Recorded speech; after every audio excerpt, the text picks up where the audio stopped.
Bismillahirrahmanirrahim. Assalamualaikum warahmatullahi wabarakatuh.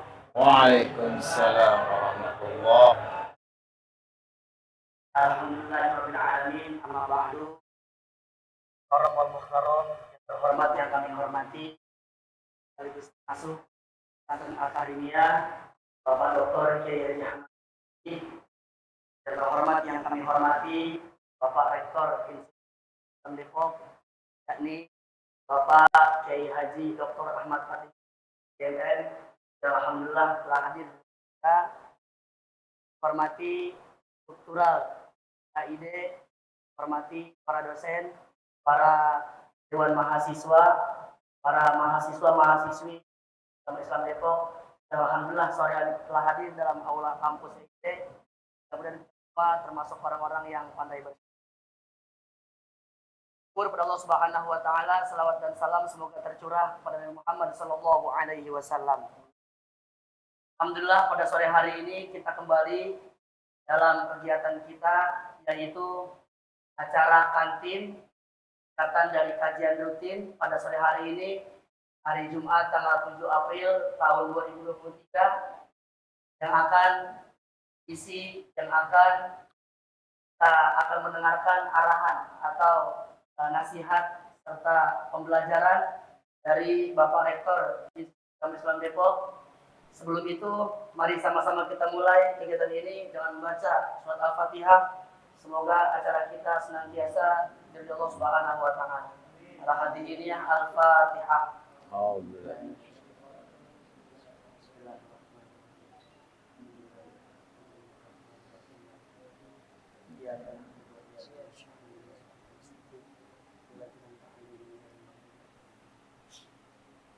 Baik, mahasiswa-mahasiswi yang berbahagia, langsung saja marilah kita dengarkan arahan pembelajaran serta nasihat yang akan disampaikan oleh Bapak Rektor Institut Agama Islam Depok kepada Bapak Dr. Kiai Fatih Ghazali SPDM. Dipersilakan dengan segala hormat.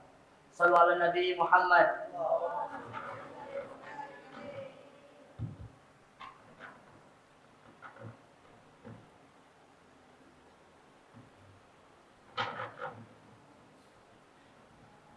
Bismillahirrahmanirrahim. Assalamualaikum warahmatullahi wabarakatuh.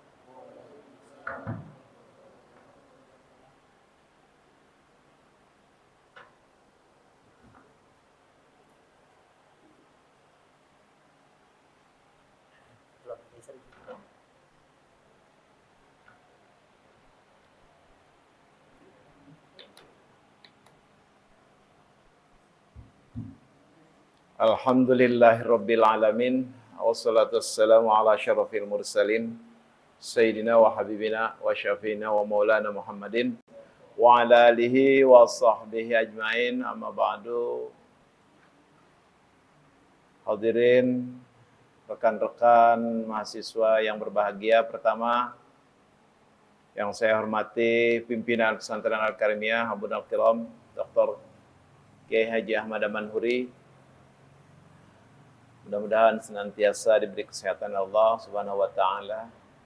Yang saya hormati seluruh struktural Sekolah Tinggi Institut Agama Islam Depok bersama para dosen, para Bapak Ibu dosen, dan seluruh mahasiswa dan mahasiswi yang berbahagia. Puji syukur kepada Allah Subhanahu wa taala bersama salawat dan salam kepada Rasulullah. Di sore hari ini kita dapat berjumpa kembali dalam rangka melaksanakan kegiatan rutin kita, yaitu kajian Ramadan. Topik kali ini yang dapat disajikan adalah renungan Ramadan menuju perubahan.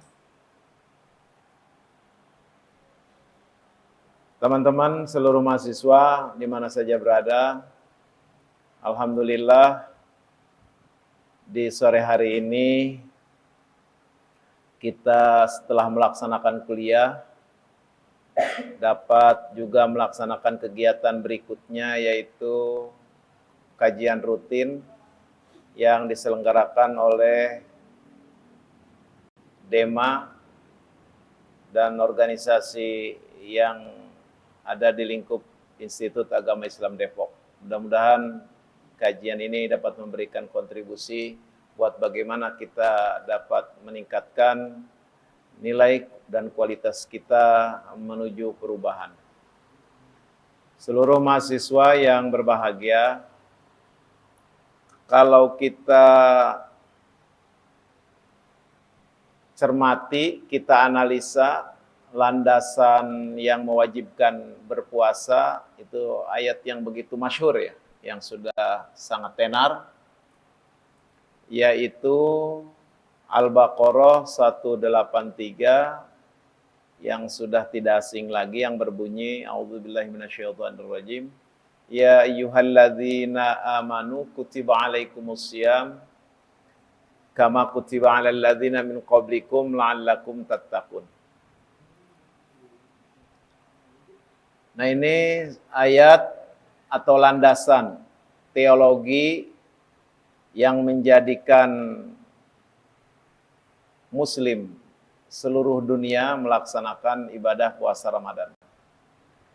Namun, yang terpenting dari itu adalah bagaimana Ramadan yang dilaksanakan itu senantiasa dapat berkualitas, senantiasa dapat memberikan kontribusi yang terbaik, khususnya buat kita yang melaksanakan puasa Ramadan. Di ayat tadi disampaikan bahwa puasa Ramadan itu spesial, dapat dilakukan oleh orang yang beriman. Berarti ketika kita memahami rukun Islam tentang puasa, ini harus ada korelasi dengan puasa yang dimaksud oleh Al-Quran 183, yaitu orang yang beriman.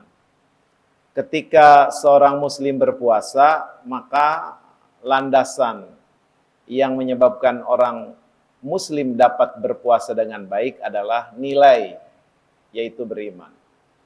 Sehingga amanu di sini kaitannya dengan di ujung ayat la'allakum tattaqun. Jadi hanya orang yang beriman yang dapat berpuasa dengan baik. Hanya orang yang beriman yang dapat melaksanakan perintah agama ini dengan baik. Sehingga ending dari puasa yang dikehendaki adalah la'allakum tattaqun. Itu satu sisi. Yang kedua, bukan hanya la'allakum tattaqun, tetapi pada ayat berikutnya disampaikan ayyam ma'dudat. Faman kana minkum maridhan aw 'ala safarin fa iddatun min ayyamin ukhra. Wa 'alal ladzina yutiqunahu fidyatut ta'am miskin. Faman tatawwa khairan fahuwa khairul lah wa antasumu khairul lakum in kuntum ta'lamun.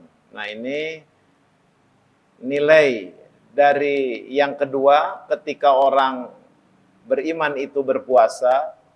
Di ayat yang 184-nya adalah in kuntum ta'lamun. Jadi beriman kaitannya dengan bertakwa. Pada 184-nya beriman kaitan dengan ta'lamun. Kemudian pada ayat berikutnya syahrul ramadhan alladzi unzila fihil Qur'an hudan linnas wa bayyinatin minal huda wal furqan. Faman syahida minkumus syahra falyasum wa man kana maridan aw ala safarin faiddatun min ayamin ukhra yuridullahu bikumul yusra wa la yuridu bikumul usra walitukmilul iddah walitukabbirullaha ala ma hadakum wa la'allakum tashkurun. Nah, pada ayat 185-nya adalah la'allakum tashkurun. Jadi beriman dengan bersyukur. Nah, sebagaimana disampaikan pada PowerPoint adalah korelasi beriman, la'allakum tattaqun, orang puasa beriman. Kemudian yang kedua, orang beriman, bertakwa. Kemudian yang kedua, orang beriman, in kuntum ta'lamun, berilmu. Yang ketiga, orang beriman yang berpuasa itu adalah la'allakum tashkurun. Jadi ada 3 kata yang luar biasa di dalam Al-Baqarah 1838485 yang sangat berkorelasi antara beriman, bertakwa, beriman, berilmu, dan beriman, bersyukur. Nah, ini hal yang luar biasa tentang bagaimana orang dapat melaksanakan, orang beriman dapat melaksanakan puasa dengan baik. Sebab kalau kita amati, kita cermati, kita analisa, ketika di dalam rukun Islam disebut bunyal Islam ala khamsin, syahadati an la ilaha illallah wa anna muhammadar rasulullah, wa iqamis shalah, wa ita'iz zakat, wa saumi ramadan. Nah, saum Ramadan di situ adalah sebagai basic, sebagai landasan orang disebut muslim. Jadi puasa di situ sebagai landasan, sebagai indikator bahwa dia dinyatakan muslim. Nah, indikator itu juga tidak bisa berdiri sendiri. Dia muslim berpuasa, tapi harus dikaitkan dengan ayat Al-Baqarah 183 ini, yaitu ya ayyuhalladzina amanu kutiba alaikumusiyam. Ketika dia muslim dapat melaksanakan teknis berpuasa, maka ketika dia mukmin dapat isi dari berpuasa. Sehingga isi berpuasa yang dapat kita lihat dan kita analisa, kita cermati di dalam Al-Baqarah 1838485 ini, beriman sangat ada korelasi dengan bertakwa. Beriman sangat berkorelasi dengan berilmu, in kuntum ta'lamun. Beriman sangat berkorelasi dengan la'allakum tashkurun, bersyukur. Mari kita lihat, mari kita cermati ketika puasa itu tidak ada korelasi atau belum dapat dikorelasikan dengan ayat 1 Al-Baqarah 183 ini. Maka seorang muslim diwajibkan berpuasa. Maka ketika seorang muslim berpuasa, itu adalah kewajiban seorang muslim. Maka ketika puasa itu dilaksanakan, puasa muslim, itu tentunya yaitu al-imsak anil muftirat minal akli wasyurbi wal mulabasatil jinsiyah. Seorang muslim berpuasa itu dia tidak makan, dia tidak minum, dan dia tidak bersebadan. Ketika seseorang berpuasa tidak makan, otomatis dia dapat lapar. Ketika seseorang berpuasa, seorang muslim berpuasa tidak minum, otomatis dia dapat haus. Oleh karena itu, kalau hanya dilaksanakan puasa itu tidak makan dan tidak minum, konsekuensinya dapat haus dan dapat lapar, maka ini jangan sampai nilai-nilai yang ada di dalam berpuasa itu menjadi lepas, menjadi tidak diperoleh, menjadi tidak didapat. Sebab Nabi sudah sampaikan kaitan dengan puasa yang menahan makan dan menahan minum saja tanpa ada nilai-nilai di dalamnya, itu puasanya hanya akan mendapatkan haus dan hanya akan mendapatkan lapar. Dalam sabdanya disampaikan, kam min shaim laisa lahu min syam illal ju wal atas. Betapa banyak orang yang berpuasa, puasanya dapat lapar dan haus saja. Nah, ini warning yang sangat keras dari Nabi. Jangan sampai kita berpuasa hanya mendapat lapar dan mendapatkan haus. Karena itu adalah sebagai konsekuensi dari tidak makan dan tidak minum.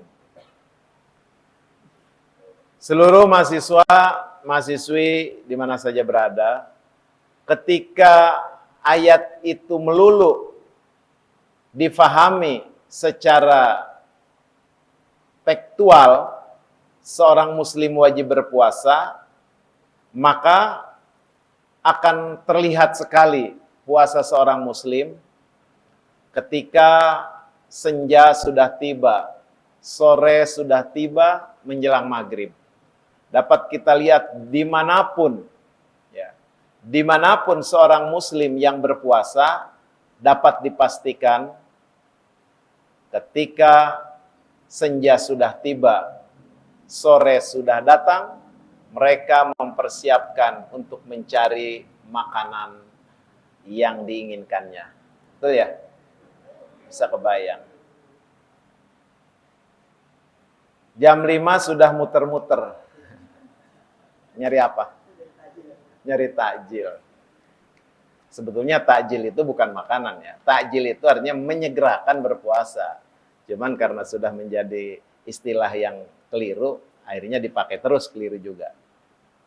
Jadi sore hari jam 5 sudah mulai keliling. Setengah 6 sudah mulai mendekat kepada tukang-tukang jualan. Ini bisa terbayang. Ketika seorang muslim berpuasa menahan lapar dan menahan haus, dipastikan yang ditahan itu makan. Berarti di otaknya ada makanan. Ketika yang ditahannya haus, berarti di otaknya ada minuman. Bagaimana es kopior tidak terbayang? Es kelapa tidak terbayang. Lontong dengan satenya tidak terbayang. Makan nasi uduk, sate padang tidak terbayang. Coba.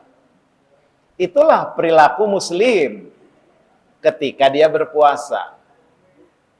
Maka amat merugi kita kalau puasa itu hanya mengingat-ingat makanan. Amat merugi kita kalau puasa hanya mengingat-ingat minuman. Sebab makanan dan minuman itu sebagai konsekuensi menahan lapar dan haus dipastikan. Tapi bagi kita ketika puasa seorang muslim itu al-imsak anil muftirat, anil akli wasyurbi, ya, wal mulabasatil jinsiyah, tidak makan dan tidak minum, serta tidak bersebadan di siang hari, maka tingkatkan dari keislaman. Dari seorang muslim kita harus ditingkatkan menjadi mukmin. Sebab kalau seorang muslim hanya melulu muslim, puasanya ya dapat lapar dan haus saja. Pahalanya kira-kira ada enggak? Saya enggak tahu, enggak bisa menyebutkan pahala orang muslim berpuasa, ya paling mudah-mudahan. Tapi kalau kita lihat indikasi-indikasi pahala itu kegeser, jelas. Pahala kegeser dengan lontong. Pahala kegeser dengan es kelapa muda. Pahala kegeser dengan gorengan. Pahala kegeser dan lain sebagainya. Itu yang mengerikan buat kita bila kita berpuasa hanya melulu menahan makan dan minum. Oleh karena itu, terus kita berusaha untuk meningkatkan kualitas puasa kita sehingga selaras dengan tuntutan Al-Quran bahwa orang berpuasa itu adalah orang yang beriman. Sehingga ketika orang beriman berpuasa, maka dipastikan otaknya tidak ada lontong di dalam otaknya. Ketika orang mukmin berpuasa, dipastikan tidak ada es kopior di otaknya. Ketika orang mukmin berpuasa, dipastikan tidak ada sate tidak ada nasi, tidak ada makanan-makanan di otak dan pikirannya. Kenapa? Karena puasa mukmin tidak hanya menahan makan dan minum, tetapi ditingkatkan ke dalam kaful jawarih anil ma'asi, yaitu kendali anggota tubuh dari kejahatan-kejahatan. Kafus sam'i, kendali penglihatan untuk tidak digunakan hal yang tidak baik. Wal basori, kendali penglihatan, kendali pendengaran, kafus sam'i, dari hal-hal yang tidak baik. Wal basori, kendali penglihatan dari hal-hal yang tidak baik. Dan seluruh kendali anggota tubuh termasuk perkataan, perbuatan, dan hal-hal yang berkaitan dengan anggota tubuh kita. Maka kendali itulah indikator seorang muslim itu berpuasa. Sehingga ketika di pikirannya ada lontong, orang mukmin akan mengendalikan di hatinya dengan astaghfirullahaladzim. Setan sudah menggoda dalam wujud lontong. Ketika seorang mukmin berpuasa, di hatinya dan di kepalanya itu ada makanan, dia akan bilang astaghfirullahalazim. Otak saya sudah dirasuki setan yang berbentuk makanan. Nah, ini dikendalikan semuanya sehingga pandangannya lurus kepada Allah, pendengarannya lurus kepada Allah, perkataan dan seluruh sikap-sikapnya lurus kepada Allah sebagai indikator dia mukmin. Ketika dia berjalan melihat lontong, maka pandangannya akan diluruskan ke depan. Kalau belok kiri kan lontong, belok kanan es kopior, ya enggak? Belok kanan warung Tegal, belok kiri warung Padang. Wah. Mantapkan keimanan kepada Allah bahwa itu semua adalah sebuah ujian. Maka ketika ya ayyuhalladzina amanu, saya katakan bahwa puasa itu dapat dilakukan dengan baik oleh orang mukmin. Selaras dengan firman-Nya. Maka di dalam PPT ini saya sampaikan hubungan yang sangat erat antara beriman dengan takwa, bertakwa, beriman dengan berilmu, dan beriman dengan bersyukur. Kalau kita analisa juga dengan baik bahwa beriman itu artinya memiliki, mempunyai, memakai. Contoh, sebuah analogi sederhana ketika kita menyebutkan berbaju, berarti orang memakai baju. Berduit, berarti orang punya duit. Beristri, berarti orang punya istri. Bersuami, berarti orang punya suami. Kalau nggak punya suami, nggak punya istri, namanya jomblo. Berumah, berarti orang punya rumah. Berkendaraan, berarti orang menggunakan kendaraan. Nah, beriman itu amanu, berarti ada iman, menggunakan iman dan memakai iman. Sehingga ketika memakai iman seseorang, maka puasanya sangat akan terkendali. Puasanya sangat akan baik.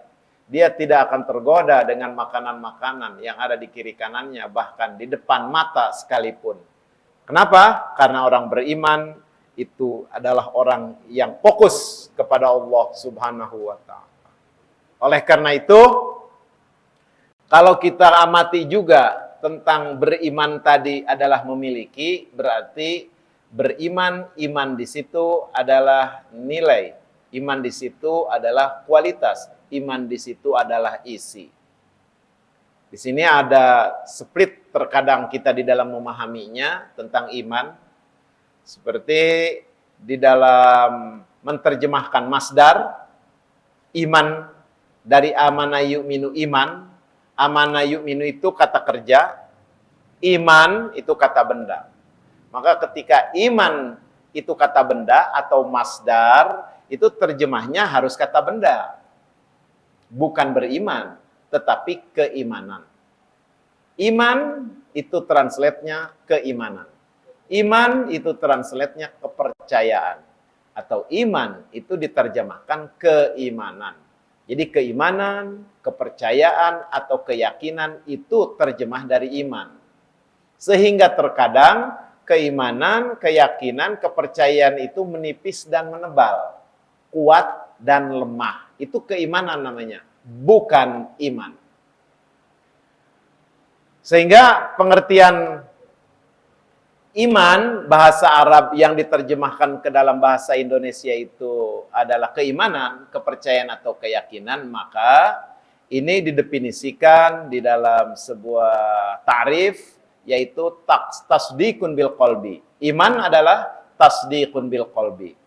Keyakinan dalam hati, takrirun bil lisan, pernyataan dalam mulut, yaitu dengan ngomong asyhadu an la ilaha illallah wa asyhadu anna muhammadar rasulullah, sebuah pernyataan keimanan. Kemudian amalun bil arkan, dan mempraktekkan perilaku baik di dalam kehidupan. Itulah sebagai wujud daripada disebut keimanan, kepercayaan atau keyakinan. Contoh, orang yang menghadiri pengajian-pengajian, orang yang menghadiri tempat pembelajaran, orang yang menghadiri tempat-tempat baik, itu artinya apa? Keimanannya, keyakinannya, kepercayaannya menebal.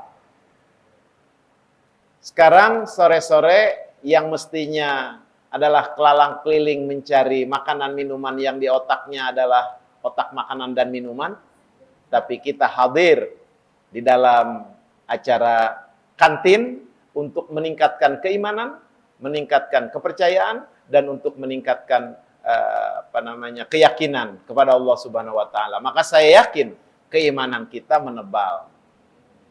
Itu dipastikan. Kepercayaan kita menebal. Keimanan kita, kepercayaan dan keyakinan kita menebal kepada Allah Subhanahu wa taala. Sehingga orang yang kebalikan dari itu berarti dia menipis. Di bulan Ramadan masih ada yang melakukan kejahatan. Dipastikan keimanannya menipis, kepercayaan menipis, keyakinan kepada Allah menipis. Di bulan Ramadan terutama melakukan kemaksiatan-kemaksiatan. Dipastikan keimanannya menipis, keyakinannya menipis, dan kepercayaan menipis kepada Allah Subhanahu wa taala. Sehingga keimanan tadi terkadang menipis dan menebal, ini tersinyalir di dalam sebuah riwayat, al-imanu yazidu wa yankus. Keimanan, kepercayaan atau keyakinan terkadang menipis dan menebal, terkadang menguat dan melemah.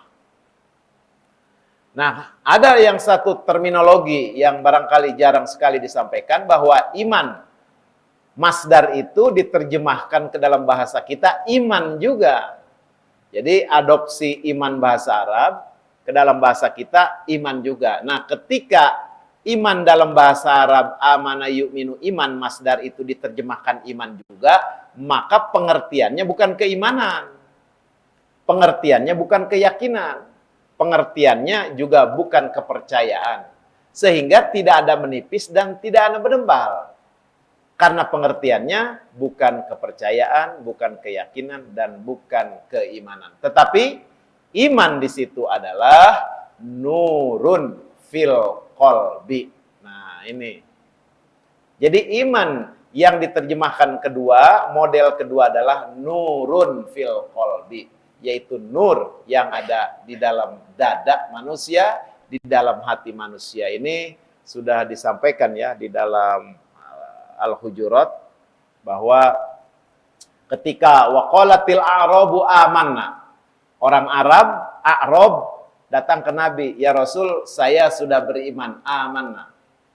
Qul lam tu'minu bal aslamna. Katakan kamu belum beriman, tapi kamu boleh mengatakan bal aslamna, saya baru beragama Islam. Tuh, ada orang ngaku beriman, disampaikan di dalam Al-Quran, jangan kamu katakan beriman, karena kamu belum beriman. kamu baru berislam. Kenapa? Walamma yadkhulil iman fi qulubikum. Tuh. Karena belum masuk iman fi qulubikum, dalam hati kamu. Bisa terbayang? Belum masuk iman di dalam hati kamu. Berarti iman adanya di dalam hati. Nah, ini yang disebut term kedua, iman. Al-iman nurun fil qalbi. Nah, ketika iman itu sudah berbentuk isi nurun fil qalbi, maka iman itu tidak menipis dan tidak menebal. Tetapi ada atau tiada. Iman itu hilang dari hati orang atau ada di dalam hati orang. Di dalam mengomentari iman itu ada atau tiada, Syekh Nawawi Al-Bantani dalam bukunya Kasifatu Saja menyampaikan marotibul iman khamsatun, bahwa peringkat iman ada 5. Yang pertama imanu taqlidin, iman katanya. Yang kedua imanu ilmin, iman hasil tafakur, iman hasil baca, iman hasil diskusi, iman hasil menghafal dan sebagainya. Jadi satu iman taklid, yang kedua iman ilmu. Iman ilmu itu mengerti tentang Allah, percaya ke Allah dan sebagainya, hasil baca buku, ribuan buku hafal, ratusan buku hafal, bahkan Al-Quran hafal. Nah, luar biasa nih. Tetapi ketika iman itu baru sebatas iman ilmu, sudah pinter banget orang. Label akademiknya depan belakang. Kuliahnya sudah habis, tidak ada lagi. Nah, itu percaya ke Allah, yakin ke Allah, beriman ke Allah, itu baru iman ilmu. Dari dua sisi, iman taklid, iman katanya, artinya kata orang, kamu percaya ke Allah, percaya. Kata siapa? Kata Pak Ustadz, kata Pak Guru, kata Pak Kiai, dan sebagainya. Kepercayaan itu, kepercayaan kata orang, namanya iman taklid. Ketika ditanya, percaya ke Allah, percaya, yakin, kata siapa? Menurut ini, menurut ini, menurut ini, wah saya baca buku dalam ini, dan sebagainya. Ratusan buku dibaca, dia timbul keyakinan ke Allah, kepercayaan. Nah, itu namanya iman ilmu, atau iman ilmin. Syekh Nawawi Al-Bantani membuat koridor di dalam dua iman tadi, iman taklid dan iman ilmu. Beliau bilang, wakilahuma fi maqomil mahjubin. Dua tipe orang yang iman taklid dan iman ilmu tadi, hatinya masih tertutup kepada Allah Subhanahu wa ta'ala. Maka kita dapat lihat kata-kata ini, orang yang imannya katanya, orang yang imannya baru iman ilmu, meskipun sudah pinter banget tuh orang, masih ada marah terkadang, betul? Masih ada sewot. Berilmu mah berilmu, berpengetahuan mah iya, tapi marah jalan terus, gitu. Emosi jalan terus. Berilmu. Tapi puasa mah puasa, tapi di otaknya banyak makanan. Ya, itu berilmu. Karena itulah masih tertutup begitu loh. Kalau di otaknya banyak makanan, itu ada binatang yang di otaknya makanan mulu. Binatang apa namanya? Udang. Nah, lihat di kepala udang. Dia makan, ditaruh di mana? Di otak. Dia ditaruh di otak. Makanya orang yang sifatnya konsumtif sedang puasa, otaknya makanan mulu, itu dipastikan otak udang. Nah. Otak udang apa artinya? Bebel, ya. Ada istilah di kita, ente mah otak udang, bebel gitu. Kenapa? Karena isinya konsumsi mulu, makanan mulu. Tidak ada tafakur, tidak ada merenung, tidak ada bagaimana prospek ke depan, tidak ada bagaimana membahagiakan orang lain. Pribadi mulu, ego mulu yang dikedepankan. Itu namanya otak udang. Isinya tokai mulu. Nauzubil. Ayo tingkatin, jangan sampai jadi otak udang, isinya makanan mulu. Puasa tingkatin keberiman. Oleh karena itu, Syekh Nawawi Al-Bantani nyebut dua model tadi meskipun sudah pinter banget, fi maqamil mahjubin, belum ada imannya. Baru keimanan. Nah, yang ketiga baru iman iyan atau ainul yakin. Nah, syarat iman ainul yakin adalah orang yang beriman ke Allah, ada imannya di hati, hatinya bersih. Jadi syaratnya iman ainul yakin atau itu syaratnya adalah bersih hati. Jadi iman ain atau ainul yakin. Di hatinya sudah ada nurun fil qalbi. Yang penting syaratnya iman ainul yakin ini adalah hatinya bersih, hatinya jernih, tidak ada fi qulubihim marad. Tidak ada penyakit dalam hatinya. Penyakit dalam hati itu bukan penyakit liver. Penyakit apa? Penyakit gondok, penyakit sebal, penyakit gibah, penyakit fitnah, penyakit macam-macam, banyak omong. Nah, kasratul kalam tumitul qalba. Banyak omong itu mematikan hati. Pantas hatinya itu tidak ada iman. Oleh karena itu, iman ainul yakin akan tumbuh di dalam hati manusia ketika manusia itu hatinya bersih, hatinya jernih, terhindar daripada penyakit-penyakit hati yang disebut dalam Al-Quran fi qulubihim marad. Kalau itu tidak dibersihkan, maka fazadahumullahu marada, penyakit hatinya terus bertambah, hasudnya bertambah, iriknya bertambah, dengkinya bertambah, sebelnya bertambah, gobloknya juga bertambah. Tahu kan jelas? Jelas gitu. Nauzubil. Fazadahumullahu marada, diterusin mengerikan ayat. Walahum adzabun alim bima kanu yaksibun. Pada posisi itu orang sedang mendapat azab Allah yang sangat pedih. Nauzubillah, thumma naudzubillah. Itu yang ketiga, iman iyan atau ainul yakin. Hati bersih, hadiah dari Allah, ada nurun fil qalbi. Yang ketiga, yang keempatnya iman hak. Iman hak itu syaratnya bersih hati dan bersih tubuh. Badan kita secara biologis bersih, hatinya juga bersih, tidak ada penyakit, dan tubuh kita bersih, tidak ada makanan-makanan yang haram menurut agama masuk ke dalam tubuh manusia dari konsumsi makanan itu. Nanti dia akan dapat kualitas iman yang lebih baik daripada ainul yakin, yaitu disebut iman hak. Yang kelima adalah iman hakikat. Iman hakikat tentunya adalah iman para nabi, para rasul, dan para syuhada dan solihin lainnya. Yaitu syaratnya adalah bersih tubuh secara biologis dari yang diharamkan agama, sel-sel tubuhnya tidak ada unsur-unsur makanan haram, makanan syubhat, makanan makruh pun itu terhindar dari orang yang berlabel iman hakikat. Juga hatinya bersih, tidak ada iri, dengki, hasud, banyak omong dan lain sebagainya, sehingga bersihnya itu sampai akhir hayat.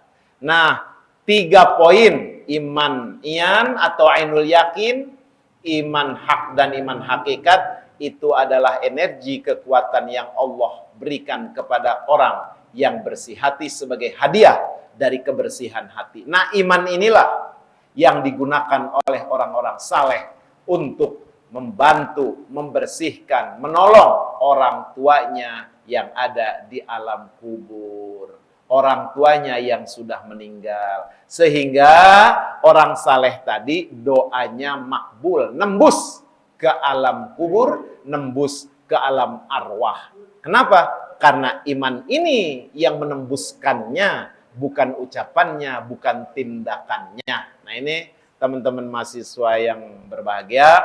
Jadi makanya luar biasa korelasi ya ayyuhalladzina amanu dengan bertakwa. Maka ketika iman itu didapat, baik dari iman ainul yakin, iman hakul yakin atau iman hakikat, naik peringkat satu lagi yaitu ketakwa. la'allakum tattaqun. Nah, jaminan orang bertakwa itu ya ayyuhalladzina amanu in tattaqullah yaj'al lakum furqanan wa yukaffir ankum sayyi'atikum wa yaghfir lakum dzunubakum wallahu dzul fadlil azim. Orang bertakwa luar biasa. Ketika seorang beriman tadi ada nurun fil qalbi, naik peringkat ke takwa, maka orang itu akan diberikan paham kepada Al-Qur'an. Yaj'al lakum furqanan. Diberi paham kepada Al-Qur'an sehingga dia dapat membedakan yang baik, yang buruk, yang hak dan yang batil. Luar biasa, dari puasa meningkat ke takwa. Nah, tidak hanya dia paham kepada Al-Quran, kalau kita mungkin paham kepada Al-Quran dari tafsir ya, dari tafsir-tafsir dan sebagainya. Tapi orang beriman naik ke takwa, paham Al-Qurannya bukan kata orang. Ilham, futuh, karomah, maunah akan didapat oleh orang tadi. Karena dia ada imannya, nurun fil qalbi. Tadi ningkat ke takwa. Yaj'al lakum furqanan. Wa yukaffir ankum sayyi'atikum. Kesalahan-kesalahannya dilebur. Yukaffir ankum sayyi'atikum. Sebagai resiko konsekuensi takwa. Semua kesalahannya dilebur. Wa yaghfir lakum dzunubakum. Dosanya diampuni. Luar biasa. Iman, naik ke takwa, paham Quran, kesalahannya dihapus, dosanya diampuni. Yaghfir lakum dzunubakum. Wallahu dzul fadlil azim. Itulah karunia Allah yang sangat luar biasa untuk orang yang bertakwa. Maka korelasi iman dengan takwa sangat kuat. Korelasi iman dengan takwa sangat erat. Korelasi iman dengan takwa tidak dapat dipisahkan. Untuk poin korelasi iman berilmu, untuk poin korelasi iman bersyukur, insya Allah disampaikan dalam lain kesempatan. Mudah-mudahan di sore hari ini hubungan korelasi iman dengan takwa menjadi inspirasi kepada kita, sehingga kita menjadi orang-orang yang berpuasa sebagaimana tuntutan agama, tuntutan Al-Quran, yaitu beriman dapat berpuasa. Mudah-mudahan bermanfaat buat kita semua. Teman-teman semua di mana saja berada, senantiasa semangat, sehat, dan tentunya kita berharap ridho dan naungan Allah Subhanahu wa taala. Atas kekurangannya mohon maaf. Yang disampaikan, wallahul muwafiq ila aqwamit thoriq. Wassalamualaikum warahmatullahi wabarakatuh. Waalaikumsalam warahmatullahi wabarakatuh. Terima kasih kami ucapkan yang sebesar-besarnya kepada guru kita Bapak Kiai Haji Ahmad Fatih Ghazali SPDN atas pencerahannya. Mudah-mudahan apa yang beliau sampaikan bisa kita pahami, bisa kita ngerti, bisa kita aplikasikan dalam kehidupan sehari-hari, sehingga kita semua termasuk orang-orang yang terus berproses dalam pencarian kepada Allah Subhanahu wa taala. Baik mahasiswa-mahasiswa yang berbahagia, karena pengajian kita sudah selesai, mari kita tutup pengajian kita pada sore hari ini dengan baca lafaz hamdalah bersama-sama. Alhamdulillahirabbil alamin. Bismillahirrahmanirrahim. Subhanakallahumma wa bihamdika asyhadu an la ilaha illa anta astaghfiruka wa atubu ilaik. Kami cukup sekian. Wallahul muwaffiq ila aqwamit thoriq. Wassalamualaikum warahmatullahi wabarakatuh. Waalaikumsalam. Mati belum?